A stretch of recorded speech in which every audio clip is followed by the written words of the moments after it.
Yes, I admit it, and the rumors are true. I have gone down a rabbit hole. It is all my fault.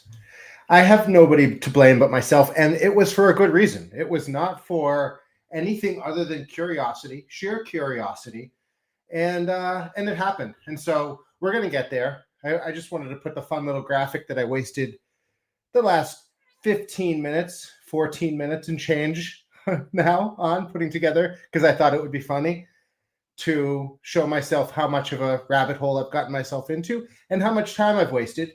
But I thought it's interesting. And let's start off with what we normally start off with, though. Let's begin at the beginning. We need to go on a power trip. It's very fitting. It's a very fitting beginning for this particular, I don't know, this particular rambling. We'll just call it that. Rambling with visual aid. So, let's back this up. I already started without me. Where were we today? Today, super sunny day out. We love super sunny days. We make a lot of power. In the fall, it's really nice because we are still able to charge our battery pack all the way back up, which we did today. Tonight, this was, let's see, let's play this for a second, and we'll see what time it was when I took this, 10:38 in the PM. So this was like 40 minutes ago, 30 minutes ago. And we were sitting at 74% power. So, which is great. Again, sun's going down at about 5:30. That means we only went through 25% of our power, a quarter of our 40 kilowatts, let's call it 10 kilowatts, in the early nights. And we're still running a little bit of heat. We're still running some things. We'll play this forward and see how much we kind of went through today. So gives us a sense that, let's see here, we used 20.9. You could see towards the end of the day, after 6 o'clock, there's a few spikes there. That's just for some heat we were running. But it was pretty warm out, pretty temperate today for this time of year, which was great. So we used 20.9. And how did that compare with other days, the last couple of days? Yesterday, we used 21.5. Day before that, a little bit more heat, we used 24.5. Today, 20.9. So we're in that 20 range. Most of that, this next screen, Powerwall, just tells you where the power came from. So the power discharged from the Powerwall, 13.6. So that's what we pulled. The rest of it was from the sun. And we were able to charge the Powerwall back up, 13.9. So it was nice. We were able to charge up what we used today, in essence, which is really good, where we're able to get ourselves back to stable ground from a power consumption and production standpoint. So again, 21.3 we generated today. We didn't use anything from the grid. We used the 20.9, so it was good. That's a good day when you could make as much as you use, when you could recharge your batteries, when you could end your day at 98%. That's a good day from a power consumption standpoint, from a sustainability standpoint, and from a power independence and independence from the grid standpoint. So win-win all around. We're happy with that. And you can see kind of what the panels look like, 36 panels, about 220 watts a piece. And so we can produce 12 or 13 kilowatts, usable kilowatts an hour in the summertime in peak conditions. But really, even this time of year, 8 or 9 is not unusual. So so that's that story. That's the power trip today. It was a good day in terms of how much power we had to use and what we created. And it's always nice to see that in the Northeast in the fall as it starts to get cold. It was nice and warm today. Our off-grid home is very well insulated, so that helps. That's one thing I would say to keep in mind, my little tidbit of information.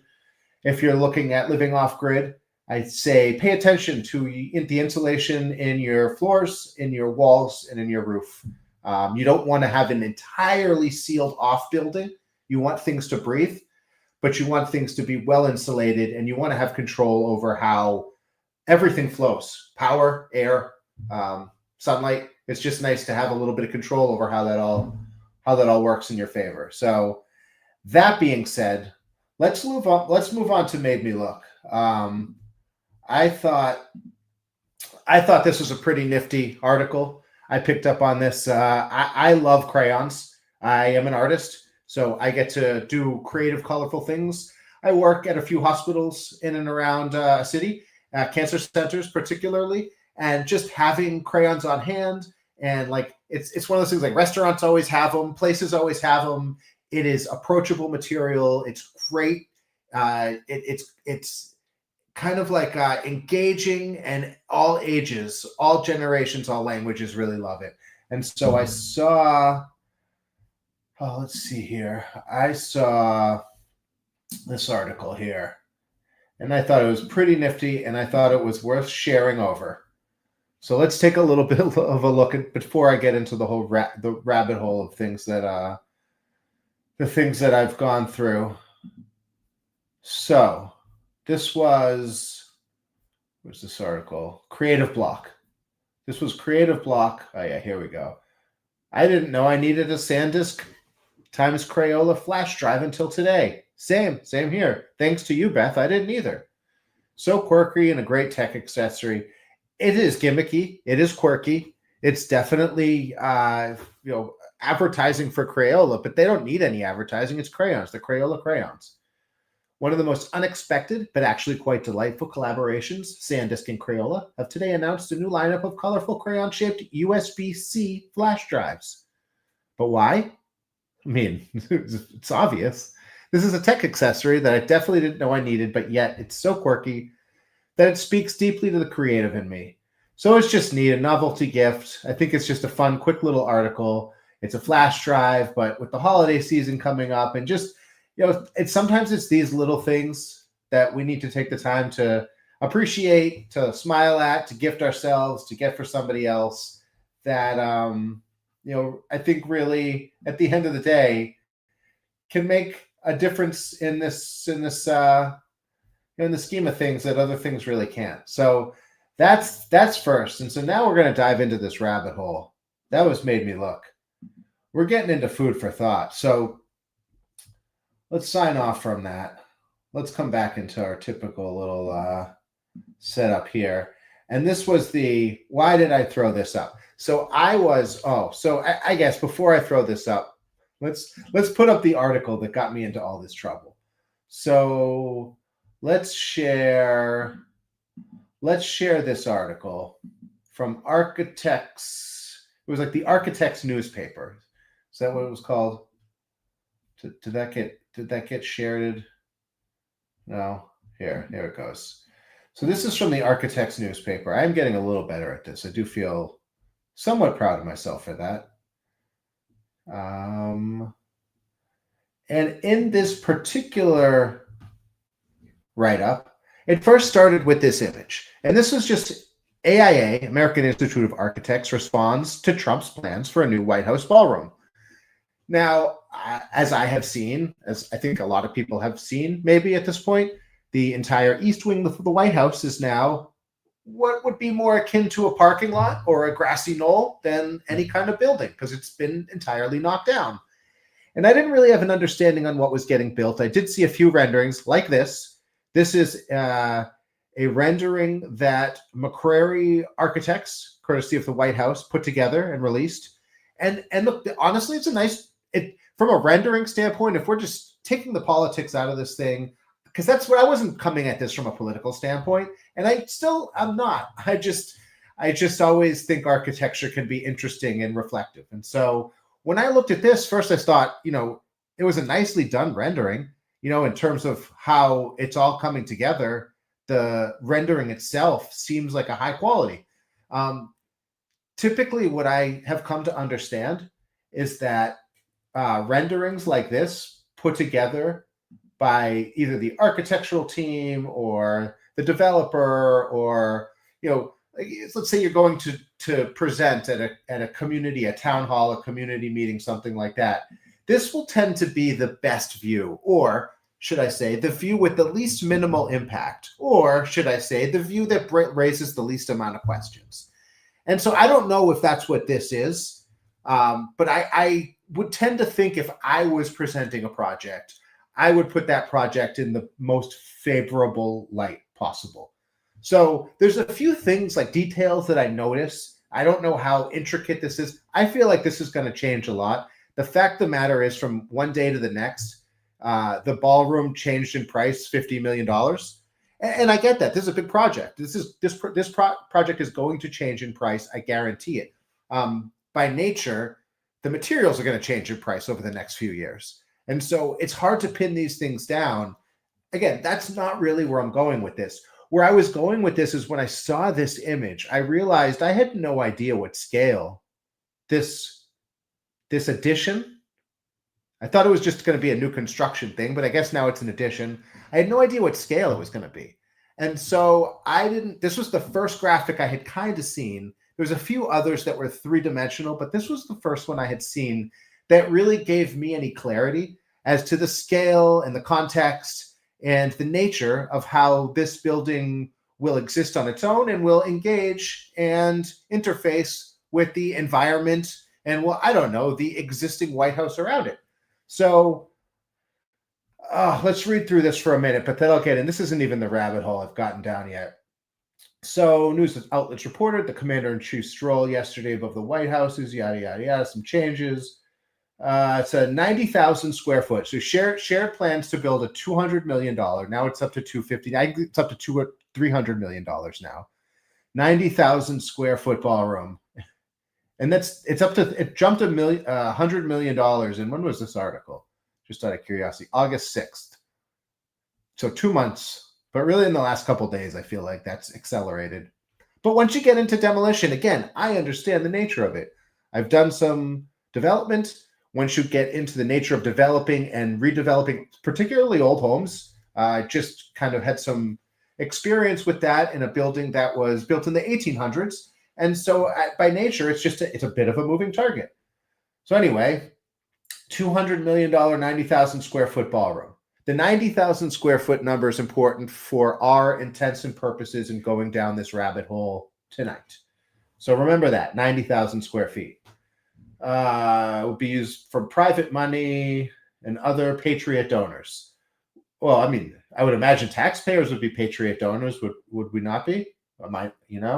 Neoclassical building was drawn up by local firm McCrary Architects for the ballroom.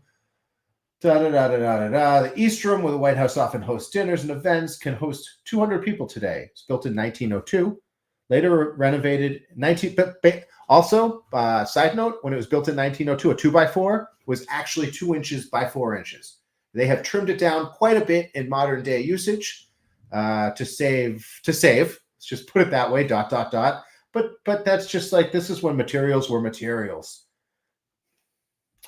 White House and Trump says this new larger ballroom could accommodate 650 guests, now 999. And I think that's just like a placeholder number. I think that's one of those numbers when it's like, well, to be determined. 999 is the numerical equivalent of TBD. White House Press Secretary Caroline Leavitt confirmed that nothing will be torn down to build the new structure. That seems like it aged well. AIA responds, issued formal recommendations on August 5th for the president. I just saw this article. I guess it was older. I just came across this is because I was looking for renderings because I was curious how big it was. In response, the AIA emphasized its century-long commitment to protecting the White House's architectural integrity. So this is the White House edition, so as to match the neoclassical style of the executive mansion. Again, I mean, the rendering, if this was like a bank in, Des Moines or, a part of a college campus in, New England, it looks really nice. It does look really nice. 2025 AIA President Evelyn Lee and Stephen Ayers both signed a letter addressed the Committee of Preservation of the White House. Is that still a committee? I'm not even trying to be facetious here. Are they even still a thing? In the statement, the AIA said, for more than a century, the American Institute of Architects has been a vocal advocate for the preservation and enhancements of the White House, working to uphold its historical integrity and symbolic significance. President Theodore Roosevelt himself entrusted AIA to serve as perpetual guardian of the White House's architectural integrity. Sacred responsibility we honor to this day, or at least that day was August 5th. This responsibility guides our recommendation to ensure that any modification to this national treasure honors its historical and symbolic significance.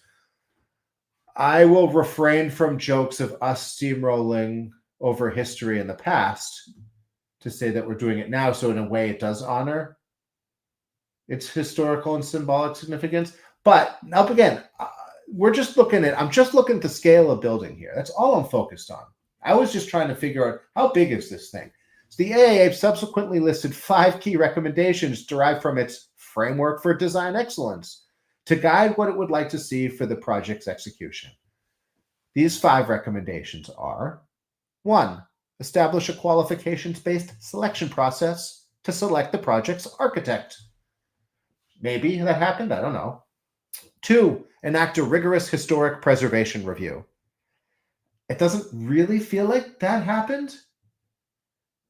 I mean, coming from we're not going to touch the existing building to now it being essentially a parking lot. 3, prioritize transparency and public accountability in terms of funding and procurement.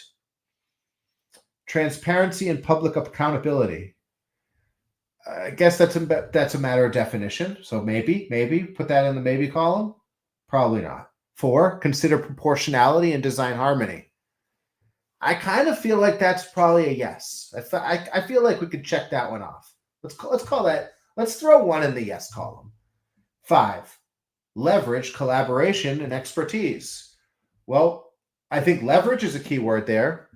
So there was leveraging that happened. So this is what got me down. Was there any more to this? Members of Congress have already questioned the funding structure. Oh, members of Congress, I'm sure, thrilled about this.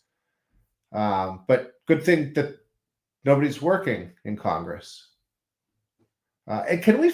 Now we don't have to go down. Can we focus on the healthcare right now instead of having our priority being all right, let's just get down this. Let's get to this. I went down even a further rabbit hole here. Let's see if I could set this up. So essentially, let's do this first. Let's go the ChatGPT route. So I just wanted to find out from ChatGPT. Again, I'm trying to find out size and cost. Like, is this thing, how legitimate is this thing? Actually, before we go down this rabbit hole, although I did do this part first, let's switch this off to sharing our 3D model. So I put this 3D model together, and this is a combination. So this is SketchUp. I like to work in SketchUp. There we go. Let's see. Do we have this all? Can everybody see? All right. So I took a Guardian newspaper graphic from England because it was one of the only things that showed the outline of the edition. And you could see in the yellow, the outline, and how much larger it is, how many of the original structures it could contain of the East Wing. But it does give a sense. And what's interesting about the graphics we just looked at is you start to realize that they were going to knock the whole thing down. It just, it was a little evident in the graphics. I had just not seen those before. But the size of this, compared to, the size of the White House here, the original building, or the East or the West Wing here, it's fits in a little tiny bit of this thing. So the size of it was just interesting to me, just from an overall volume standpoint. And then, so when I checked this, that's why I said, remember the 90,000 square foot number. So this, if we go to enter the info here, we're looking at about 40,000 square feet of the footprint that I clicked on and highlighted. So you see how there's a highlighted dotted plane here. We could color it in if we wanted to. It would be an orange. So that would be 40,000 square feet. So if that's 40,000 square feet, it means that if that's over 2 floors, because I believe that structure is 2 floors, so we're looking at 80,000 square feet in this mass here. So we're looking at 80,000 square feet here.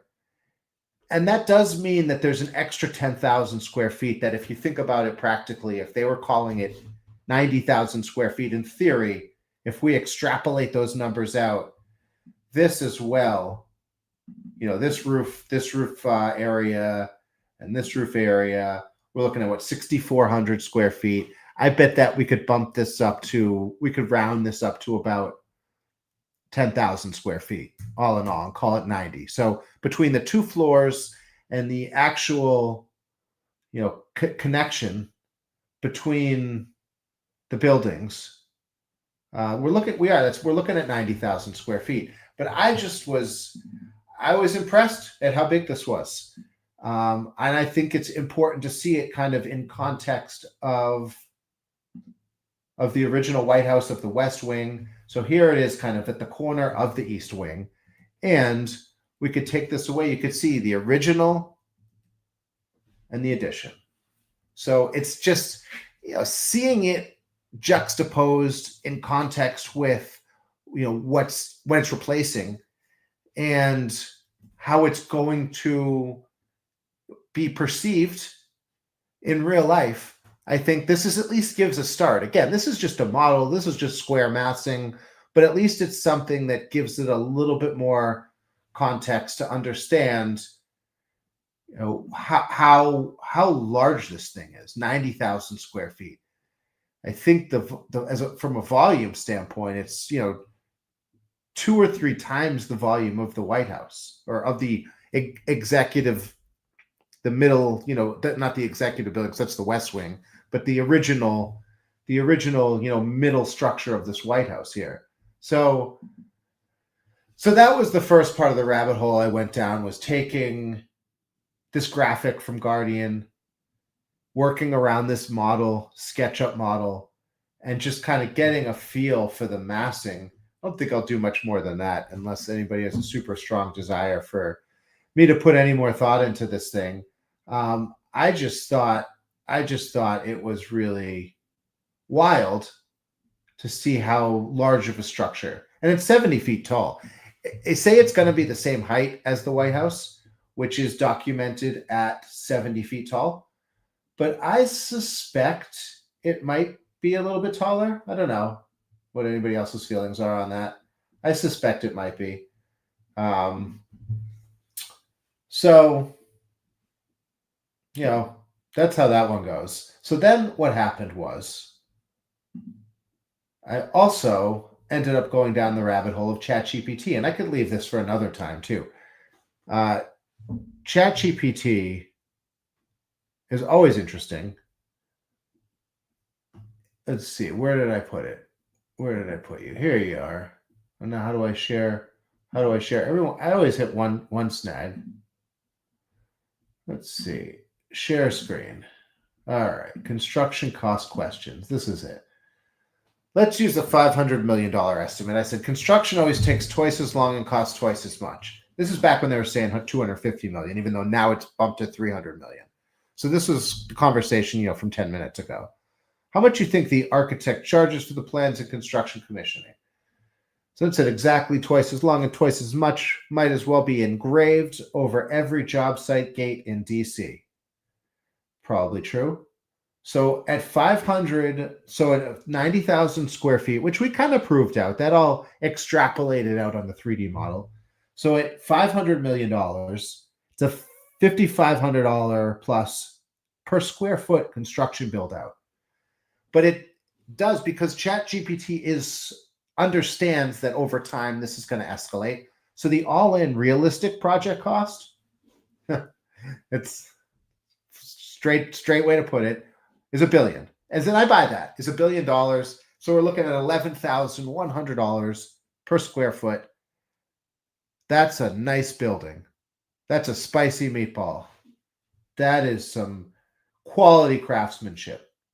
And these better create a lot of American jobs. I mean, craft jobs and jobs from people who have crafts from all over this world that have come to this country and settled here, because there are skills, and I work with people in the construction industry from all over the world, and it's incredible to see when everybody comes together to build something really special.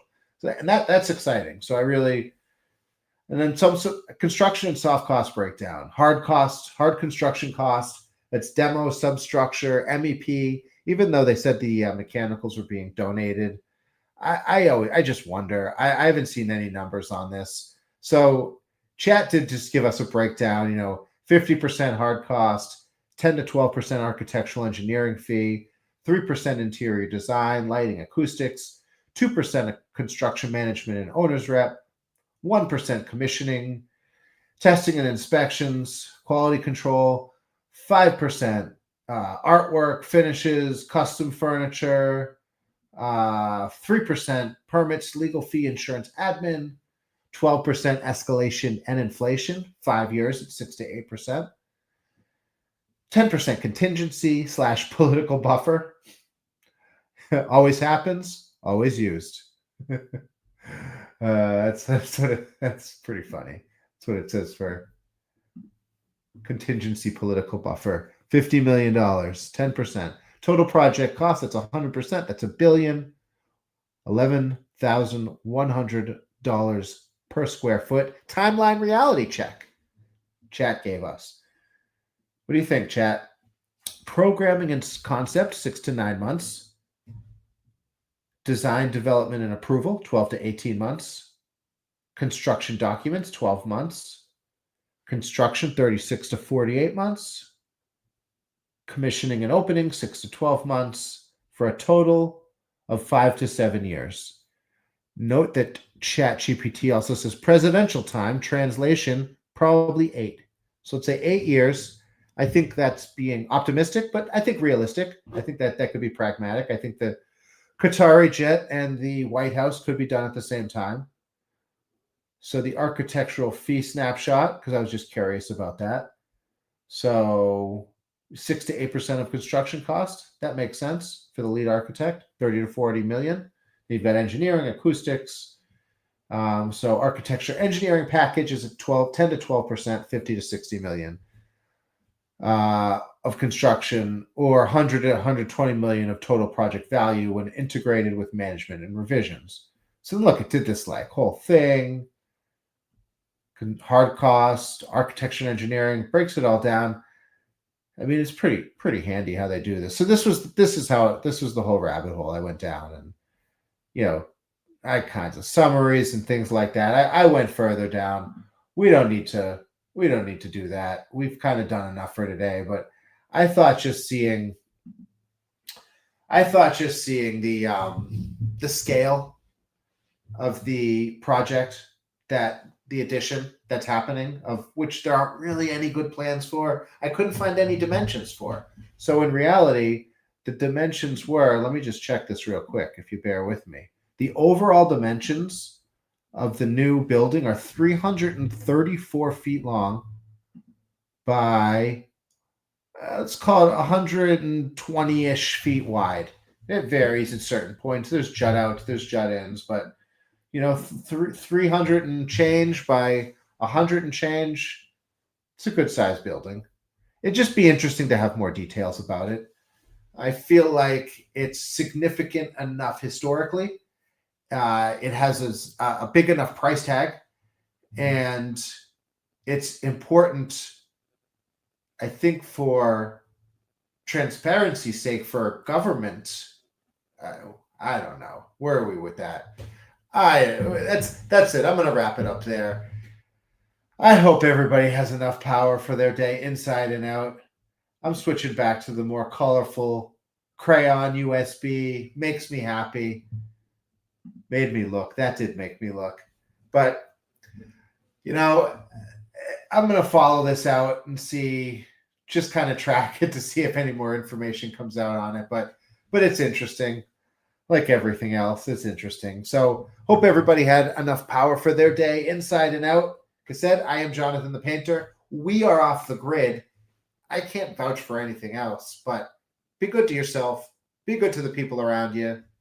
We'll definitely catch you soon.